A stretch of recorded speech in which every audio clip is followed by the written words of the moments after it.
ત્યારે જ Reliance ઇન્ટેલિજન્સે meta પ્લેટફોર્મ્સની સાથે મળીને ભારતમાં રિલાયન્સ એન્ટરપ્રાઇઝ ઇન્ટેલિજન્સ નામથી જેવીની શરૂઆત કરી છે. જેવીમાં રિલાયન્સની 70% તો મેટાની 30% હિસ્સેદારી રહેશે. તો શું છે વધુ વિગતો આવો જાણીએ અમારા સહયોગી ચાંદી શુક્લા પાસેથી. જી, રિલાયન્સ ઇન્ડસ્ટ્રીઝ પર ખાસ આજે ફોકસ છે અને જે રીતે તમે જણાવ્યું જોઈન્ટ વેન્ચરની જે અપડેટ આવી છે કંપની માટે એને લીધે એક ફોકસ છે. રિલાયન્સ ઇન્ટેલિજન્સે REIL નામથી જેવીની એક શરૂઆત કરી છે અને REIL એટલે રિલાયન્સ એન્ટરપ્રાઇઝ ઇન્ટેલિજન્સ આ નામથી જે જોઈન્ટ વેન્ચરની શરૂઆત થઈ છે. હવે આ કંપની છે RIL એના વિશે જાણીએ તો એ રિલાયન્સની સંપૂર્ણ માલિકીની સબસિડરી કંપની છે. એને લીધે આજે સ્ટોક પર એક ફોકસ છે.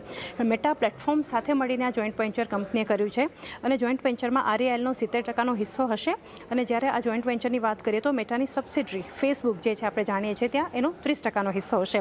સાથે જ REIL AI સર્વિસીસના ડેવલપમેન્ટ છે, એનું માર્કેટિંગ છે, ડિસ્ટ્રીબ્યુશન છે એ કરશે ખાસ કરીને આ કંપની. જોઈન્ટ વેન્ચરમાં બંને કંપનીઓ 855 કરોડની શરૂઆતી રોકાણ જે છે એ કરશે અને અહીંયાથી ઉલ્લેખનીય છે કે રિલાયન્સ ઇન્ડસ્ટ્રીઝના ચેરમેન મુકેશ અંબાણી એમની જે AGM હતી એટલે 29 ઓગસ્ટે ત્યાં આના વિશે ખાસ કરીને એમણે ઉલ્લેખ પણ કર્યો હતો અને તેઓ એમ પણ માની રહ્યા છે કે મેટા સાથેની આ જે પાર્ટનરશિપ છે એ કંપની માટે ગેમ ચેન્જર સાબિત હોઈ શકે છે. તો ઘણું મહત્વનું જોઈન્ટ વેન્ચર કંપની માટે ઘણું એક મહત્વનું સાબિત થઈ રહ્યું છે. જી ચાંદી,